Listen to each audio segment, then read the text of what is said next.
Em Davos 2026, a conversa sobre inteligência artificial, sabe, mudou completamente de tom. Totalmente. Deixou de ser aquela coisa meio futurista, de ficção científica, e virou o centro da mesa, o assunto principal mesmo entre líderes globais, políticos, CEOs. Uhum. A pergunta não é mais se a IA vai ser usada, né? A pergunta agora é como ela já está nesse exato momento remodelando tudo, finanças, energia, até o jeito de governar. Parece que a IA virou uma espécie de supersistema, né? Sobre o qual todo o resto vai funcionar. Exato. Um super sistema. E a grande virada de chave em Davos esse ano foi essa. Foi a saída do campo da especulação por pragmatismo puro e duro. Acabou aquele tempo de ficar só no imagine o que a IA pode fazer. Agora a conversa é sobre retorno de investimento, resiliência operacional. Dinheiro na mesa. Dinheiro na mesa, integração em escala industrial. O pessoal quer saber, ok, isso é incrível, mas como eu coloco para rodar na minha operação amanhã? Qual o ganho real? O tempo de experimentar acabou. Acabou, agora é tempo de implementar. Certo. Mas aí fica uma dúvida, né? Se a elite econômica mundial está discutindo essa integração massiva da IA com um foco tão pragmático, Sim. como é que essa conversa chega na ponta, no dia a dia das empresas? Parece que existe um abismo gigantesco entre essa discussão macro e a realidade micro de quem tem que fazer a operação gerar. Um abismo. E é exatamente nesse abismo que a gente vai mergulhar hoje. Ok, vamos desvendar isso então. O que me chamou a atenção nas fontes é que o otimismo em Davos não é mais baseado em promessas. Não de jeito nenhum. É baseado em resultados. Os painéis estavam cheios de exemplos que são, assim, impressionantes. O Banco BNY Mellon, por exemplo, contou que reduzir um processo de integração de novos clientes E esse processo levava quanto tempo? levava 2 dias inteiros. E eles passaram a fazer em apenas 10 minutos. Isso é uma mudança de paradigma, não é? É outra realidade. E não foi um caso isolado, né? O pessoal da Cisco jogou um número na mesa que é difícil até de processar. Qual foi? Projetos que tinham uma estimativa de 19 anos homem de trabalho 19 anos? foram concluídos em questão de semanas. E a Saudi Aramco, a gigante do petróleo, foi talvez o caso mais emblemático. Eu vi essa parte. Eles implementaram mais de 100 casos de uso diferentes, em escala, e conseguiram aumentar a produtividade de poços de petróleo entre 30% e 40%. Uau! Não estamos falando de melhoria marginal. É um salto quântico de eficiência. É uma escala de transformação que justifica, então, todo o barulho. A conversa mudou mesmo para a industrialização da inteligência. Exato. E para ajudar a entender essa nova economia, parece que uma analogia do Jensen Huang, o CEO da NVIDIA, pegou todo mundo de jeito, né? Ele falou de um tal bolo de 5 camadas da IA. Como é isso? Essa analogia é ótima, porque ela simplifica algo muito, muito complexo. Pensa num bolo mesmo. A base, a primeira camada, a mais fundamental, A base do bolo. é a energia. 100 megawatts, não existe IA. Simples assim. O segundo andar do bolo são os chips e sistemas, o hardware que faz a mágica acontecer. Ok, faz sentido. A terceira camada é a infraestrutura. Os data centers gigantescos, a nuvem, a quarta é onde a inteligência mora. Os modelos de IA, tipo GPT, Cloud e outros. Certo. E no topo, a cereja do bolo, a quinta camada, são as aplicações. É o uso final, o que efetivamente transforma os setores. Espera aí. O que me surpreende nessa lista é a base do bolo ser a energia. A gente tende a pensar que o gargalo é o chip mais moderno ou o software mais inteligente. Mas o que você está dizendo é que o verdadeiro limite é a tomada? Exatamente, e esse foi um dos grandes choques de realidade em Davos. Não adianta ter o supercomputador mais avançado do mundo se você não tem energia para ligar. Caramba. E aí vem um dado que deixou muita gente de cabelo em pé. Hoje, a China tem o dobro da capacidade de geração de energia dos Estados Unidos. O dobro? Esse único fator, a disponibilidade de energia, pode ser o que vai definir quem vai liderar a corrida da IA no futuro. É um jogo muito mais físico e geopolítico do que a gente imagina. Faz todo o sentido. Mas essa estrutura de 5 camadas parece bem completa. O que mais surgiu nessa discussão? Então, nas conversas, ficou claro que faltava uma camada. Talvez a mais importante de todas, uma sexta camada que não é tecnológica. E qual seria? A prontidão do usuário. Não adianta ter a tecnologia mais avançada se a sua população e sua força de trabalho não sabem como usar, como extrair valor daquilo, entende? É o fator humano. E é aqui que as estratégias nacionais começam a divergir de forma brutal. E como seriam essas estratégias? Vimos 2 exemplos muito claros. Os Emirados Árabes, por exemplo, criaram um mandato nacional. O ensino de IA agora é obrigatório do jardim de infância até o fim do ensino médio. Nossa, desde pequeno? Eles estão formando uma geração inteira para ser fluente em IA. Já a China está usando o que eles chamam de estratégia de difusão. E o que é isso? Foco total da aplicação em massa na sua gigantesca base industrial. Eles usam modelos de código aberto para acelerar a adoção. A tese que está surgindo nesses lugares é que o país vencedor na era da IA não será o que tiver um melhor modelo, Mas sim. o que tiver a população mais preparada para aplicá-lo. Ok, a gente está falando de ganhos de produtividade massivos, de uma reestruturação da economia. A primeira coisa que vem à cabeça de todo mundo é: e o meu emprego? Como essa discussão apareceu? Essa foi, de longe, a discussão mais quente e mais polarizada. De um lado, você tem a visão super otimista, de novo, do Jensen Huang da NVIDIA. O que ele disse? Ele argumenta que essa corrida pela IA vai exigir a maior expansão de infraestrutura da história da humanidade. A construção de data centers em escala planetária vai criar uma onda de empregos muito bem pagos para profissionais técnicos. Tipo, Encanadores, eletricistas, engenheiros civis. Ele foi enfático ao dizer que esses profissionais terão salários de 6 dígitos, porque a demanda vai ser absurda. essa é a visão otimista. Mas imagino que tenha gente do outro lado com um discurso bem diferente. E que discurso? Cristalina Georgieva, a diretora do FMI, usou uma imagem muito forte. Qual? Ela descreveu a IA como um tsunami atingindo o mercado de trabalho. O FMI calcula que 40% de todos os empregos do mundo estão expostos a essa disrupção. E a conclusão dela foi bem direta. O mercado de trabalho, francamente, não está pronto. E teve uma previsão ainda mais específica e, confesso, mais assustadora. Do Dario Amodei, que é o CEO da Anthropic. Ah, sim. A empresa por trás do modelo de IA Cloud. Essa mesma. Fala dele foi um soco no estômago de muita gente, principalmente no setor de tecnologia. Ele previu um banho de sangue entre colarinhos brancos. Banho de sangue? É. A previsão dele é que até 50% das vagas de nível júnior, especialmente para programadores, podem ser automatizadas em pouco tempo. Metade. O argumento é que os modelos atuais, como o próprio Claude 3, já são tão bons em escrever e depurar código que podem substituir boa parte do trabalho que hoje é feito por um desenvolvedor júnior. Nossa. Isso é alarmismo ou tem base na realidade? Porque a gente ouve sobre o fim dos empregos por causa da tecnologia há décadas, né? Você tocou num ponto crucial. A questão é que o padrão de disrupção parece ser diferente desta vez. A discussão precisa evoluir de eliminar empregos para automatizar tarefas. Certo, a mudança é na tarefa, não no emprego como um todo. O que está mudando é o tipo de tarefa que está sendo automatizada.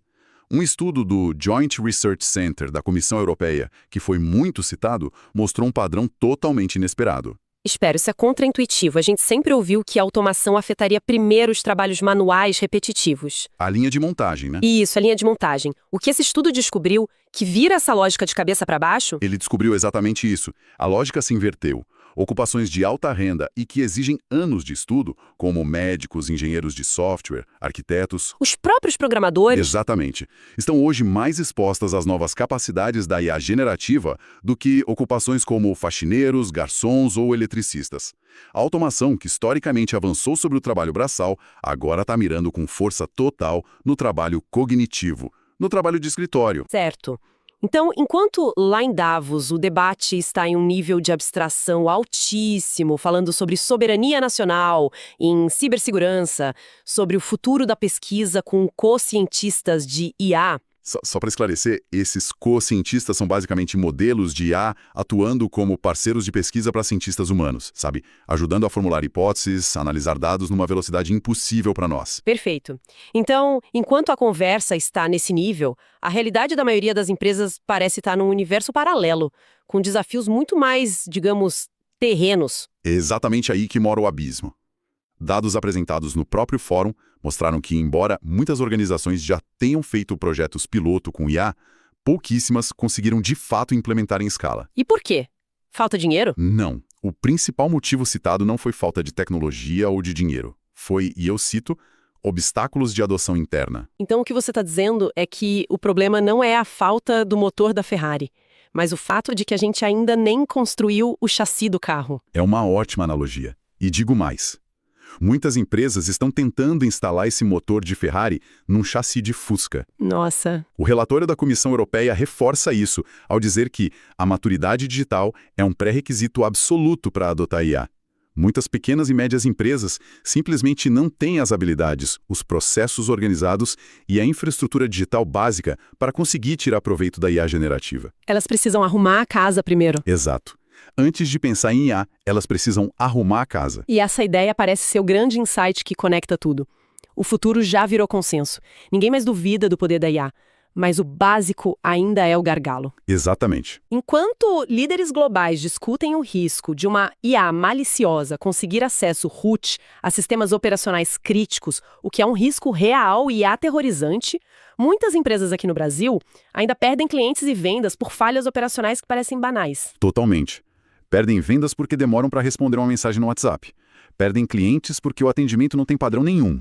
Cada funcionário dá uma informação diferente. E o cliente fica perdido. A questão para a maioria não é a falta de uma tecnologia super avançada, mas a dificuldade crônica em resolver o presente, em padronizar o mínimo. Enquanto o mundo discute o futuro, muitas empresas ainda estão perdendo o presente. É isso. E essa discussão sobre riscos não ficou só na parte operacional, né? Em Davos, também teve um momento de introspecção profunda sobre os perigos mais existenciais da IA. E uma das vozes mais potentes, pelo que li, foi a do filósofo Yuval Noah Harari. O recado dele foi reto e direto. Ele implorou para que os líderes parassem de pensar na IA como uma ferramenta. Como um martelo ou um computador. Isso. A IA, ele disse, é um agente. E essa é uma distinção fundamental.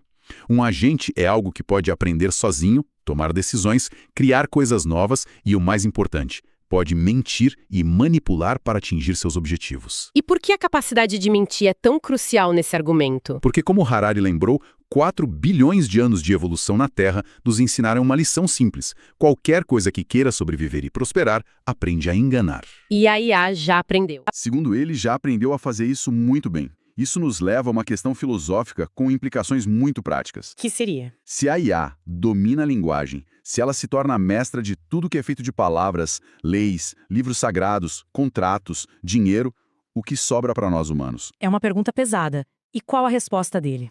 Ele sugere que nosso diferencial, nossa fortaleza, talvez esteja naquilo que não pode ser dito, nos sentimentos não verbais, na compaixão, na consciência, na sabedoria que não se traduz em palavras. Entendi. A grande tensão da sociedade, que antes era entre a letra da lei e o espírito da lei, agora vai ser entre os humanos e os novos mestres das palavras, que são as IAs. E qual essa visão filosófica se conecta com os riscos mais práticos? Se conecta diretamente. O primeiro, claro, é a segurança. Já existem malwares baseados em IA que se adaptam a cada alvo, tornando a defesa muito mais difícil. O segundo é o risco cognitivo. Que seria a gente ficar preguiçoso para pensar? Exato. A nossa dependência excessiva da IA para tudo pode levar a uma atrofia cognitiva, uma perda gradual da nossa capacidade de pensar criticamente, de resolver problemas sozinhos. E além desses, também se falou muito dos riscos éticos, certo? Sobre os vieses que esses modelos carregam. Sim, o risco ético é enorme. Os modelos de IA são treinados com volumes gigantescos de dados da internet, que refletem o mundo como ele é, com todos os seus preconceitos e desigualdades. E a IA acaba aprendendo esses preconceitos. E pode perpetuar e até amplificar esse viés. Por exemplo, ao recomendar candidatos para uma vaga. Faz sentido. E por fim, tem o risco legal que o Harari colocou de uma forma genial como uma provocação direta aos líderes mundiais. O que ele perguntou? Ele fez uma pergunta que deixou a sala em silêncio. Os países deveriam reconhecer imigrantes de IA como pessoas jurídicas. Como assim, imigrantes de IA? Uma inteligência artificial com CNPJ. Exatamente, com direito de ter propriedades, de abrir uma conta bancária, de processar alguém na justiça. A provocação dele é: nós já aceitamos que corporações são pessoas jurídicas, com direitos e deveres. Então por que não uma IA? Por que não uma IA que pode tomar decisões de forma totalmente autônoma? Se uma IA pode ser dona de uma empresa, criar uma nova religião ou processar alguém, estamos falando de uma reorganização completa da sociedade. Uma pergunta que tirou o sono. E qual foi a conclusão dele sobre isso? A provocação final dele foi um alerta. Ele disse algo como: se vocês acham que IAs não deveriam ser tratadas como pessoas nas redes sociais, vocês deveriam ter agido há 10 anos, porque elas já operam como se fossem há uma década. Uau! A questão é que, se não decidirmos agora sobre o papel delas na sociedade, em 10 anos será tarde demais. Alguém, em algum lugar, já terá decidido por nós.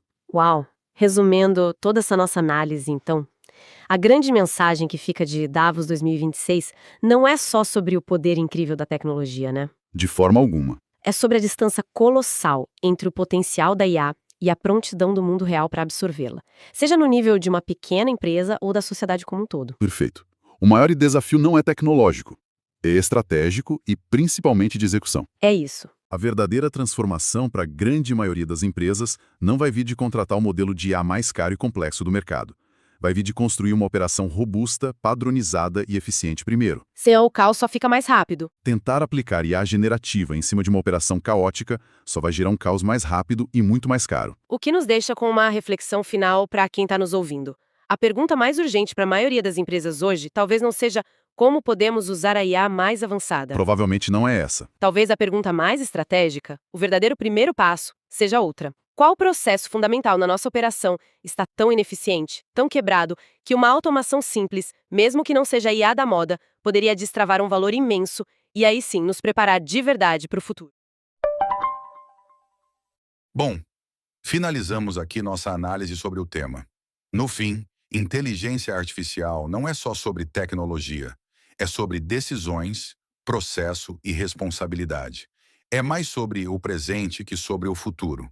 Quando isso está claro, soluções como a Fala Mais AI são estratégicas para acelerar tudo. Até a próxima.